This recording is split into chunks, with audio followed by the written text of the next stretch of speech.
Subscribe to our YouTube channel and press the bell icon to get the latest updates. Friends, it gives me great pleasure to congratulate all members being awarded the Master of Philosophy degree today.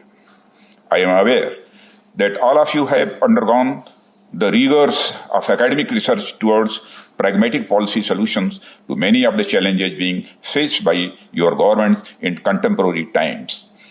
I am sure the NDC course would have enhanced your insight into the strategic challenges and opportunities facing your nations today, and also equipped you for greater responsibility of strategic leadership and policy formulation.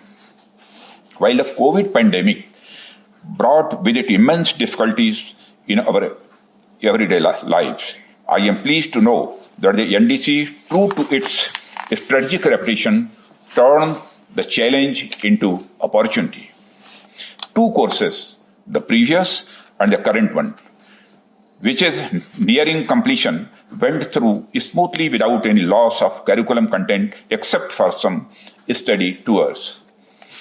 The swift innovative exploitation of technology to carry out online strategic gaming exercises and conduct interactive virtual tours became a benchmark for many academic institutions and the training establishment to replicate. I would also like to specially compliment the University of Madras, which has since 2006 been closely associated with NDC and in running its MPhil curriculum on defense and strategic studies. Friends, the role of knowledge as one of the biggest assets of a nation has long been recognized. We in India have not only maintained a long tradition of imparting knowledge, but also keeping our teachers and gurus on the highest pedestal of society. In fact, prayers are offered to Saraswati, the goddess of knowledge, as a recognition of this very ancient custom. Knowledge and wisdom have been held as the highest attributes in our society, and those who have possessed these have guided our destiny as a civilization and as a country. The ancient Indian epic Mahabharata is one great example of knowledge, wisdom, and statecraft coming together to steer the course of the life and times of kings and kingdoms. Vidur, the Prime Minister, you can say Prime Minister. Vidur, the Prime Minister of the Kuru Empire, followed the path of righteousness, dharma, and knowledge while dealing with matters of the state. And this was despite the unenviable position in service of the Kauravas. 3. Krishna brought together the trinity of knowledge, wisdom, and statecraft to ensure victory of good over evil. His understanding of dharma as a principle to serve humanity and the state rather than merely individual actions is relevant for states even today. Friends, I am giving you these examples to reinforce the guiding principles that were laid down when National Defense College was established. We are aimed at building strategic leadership at the national and international level. These principles are the very essence of our strategic thought. These were as relevant in the ancient times of the Mahabharata as these are today to overcome present-day challenges. The quest for the quality displayed by Vedas and Sri Krishna remains inherent to our learning. Similarly, we have been guided by the role played by Kautilya in the court of Chandragupta Maurya. And I am happy to note that there is an increasing interest in his thought with the strategic community. Friends, even as I refer to these age-old traditions that highlight the importance of knowledge in our society, let me also clarify the knowledge can be transferred, but not the wisdom. However, at institutions like National NDC, we can provide you with the requisite opportunity, tools, and environment to not only enhance your knowledge, but facilitate your quest for gaining wisdom. Your experience at NDC, coupled with that of your professional and personal life, will undoubtedly contribute to a more nuanced approach to problem solving and decision making. It would be useful to relate these very skills with the prevailing geopolitical environment and especially the fast changing conditions within our neighborhood. You will probably realize that the prevailing circumstances are likely to severely test most skill sets given the complexity of the conditions. Friends, it is in this context that I have deliberately mentioned these three attributes today. Let me repeat these and relate them to the emerging challenges in India's neighborhood. These new challenges have not only been the focus of attention in our country, but have rightfully become a matter of concern across the world. The knowledge allows us to understand the historical, social, geopolitical, and economic realities of a country and a region. It tells us about the circumstances that led to the recent developments in Afghanistan. More importantly, it is wisdom that will help interpret this factual understanding to facilitate far-sighted decision-making.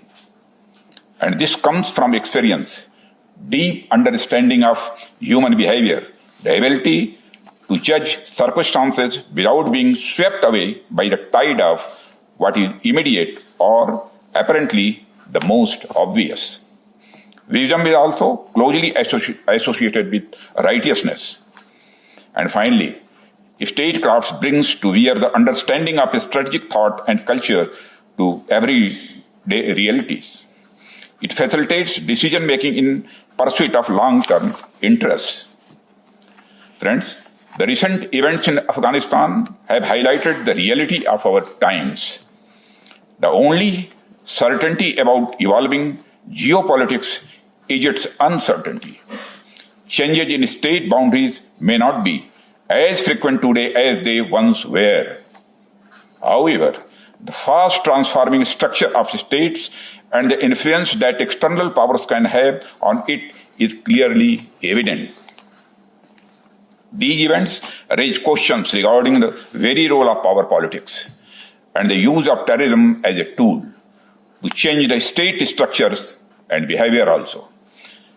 As students of strategic affairs, the events in Afghanistan should draw lessons far beyond the immediate reverberations that are being felt in the region and beyond. When these events are viewed, it is tempting to believe that terrorism, fear, medieval thoughts, and actions, discriminations drawn on the basis of gender, practices that are steeped in inequality and dogmatic thought can sweep aside the wishes of the people, plural ideas, and inclusive structures. Nothing can be farther from reality. And human history is a great teacher in this regard. As is our experience with many a dharma yuddha that our subcontinent has experienced over centuries of its existence. Injustice, however powerful, cannot and will not defeat the collective power of the goodness that is inherent to human existence. This sentiment is evident from an increasing number of world capitals which have lent their voice in favor of liberalism, inclusivity, and respect for international norms of governance and behavior. Friends, there is a growing realization of what India has been voicing for long with regard to the active support of Pakistan to violent radical and terror groups. Today, the world is witness to the destabilizing effect of terror and the especially dangerous precedence of violent radical forces attempting to gain legitimacy by creating new normals. The turmoil caused in the region has been brought about by aggressive designs and the active support to non-state players by irresponsible states. Today, there is a widespread realization amongst all responsible nations towards a common understanding and the need to come together against this common menace. This is the field where institutions like the NDC play a key role in fostering such understanding and finding solutions together with our like-minded international friends. Friends, let me now draw your attention to the serious issue of the challenging landscape of threats facing our country. We are faced with belligerence on our land borders, challenging the status quo, cross-border support to terrorism, and increasing efforts to counter our goodwill and outreach in our neighbourhood. In the last decade, India has grown stronger in every way and has assumed a greater global role and responsibility. While it is totally committed to peace and goodwill amongst all nations, it has shown its steely resolve that threats to its internal and external security will no longer be tolerated. Our actions in Balakot and Galwan are clear signals to the aggressors that by attempt to threaten our sovereignty will be given a swift and befitting response. From a security perspective, the nation and our military are acutely aware that the future military strategy and the responses will need proactive synergy amongst all elements of our armed forces to safeguard our national security interests.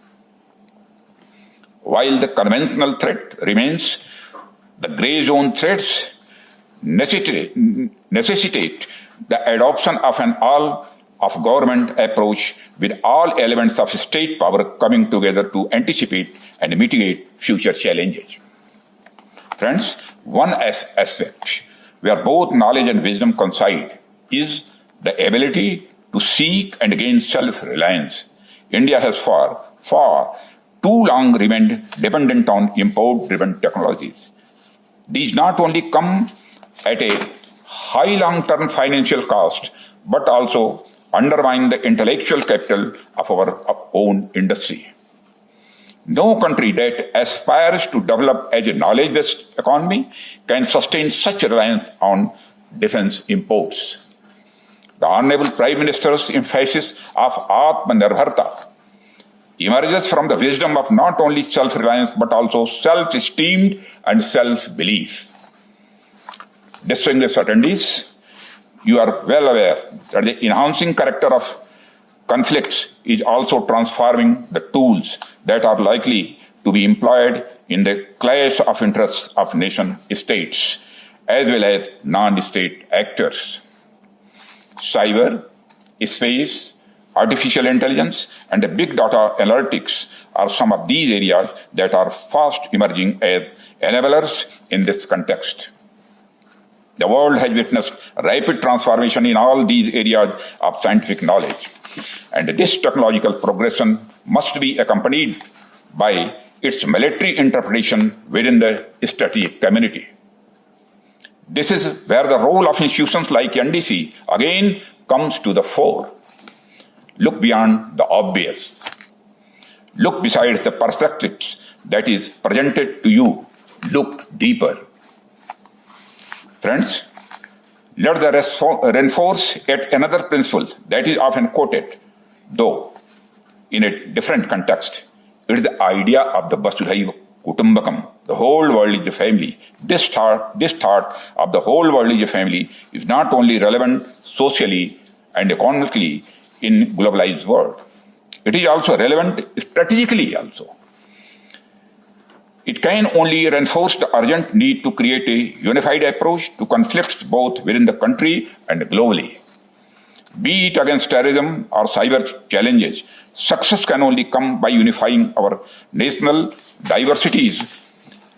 And in response to these contemporary and emerging threats, the introduction of a strategic leadership, space, cyber, and advanced technologies in the curriculum and as research subjects by NDC is a welcome step. Friends, the recent past has witnessed this very unity of effort in the fight against COVID-19. Ideas, experiences, and the scientific know-how was shared to produce vaccine in the time frame that the world had never witnessed before. Scientists and industry worked day and night to create vaccine and production facilities like the ones in India to support billions of people worldwide.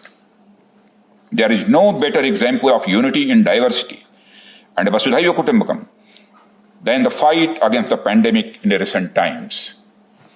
This example is truly strategic from its inception to its implementation. Distinguished attendees, it gives me great pleasure to note that NDC too has responded to the needs of capacity building and diversified in the reach and linkages in the recent past. This includes the initiative of Agile Strategic Assessment Tasks. Your closer participation with the policy-oriented research and provision of inputs for decision-making is welcome. This will be beneficial to the government as well as to those participating in this process.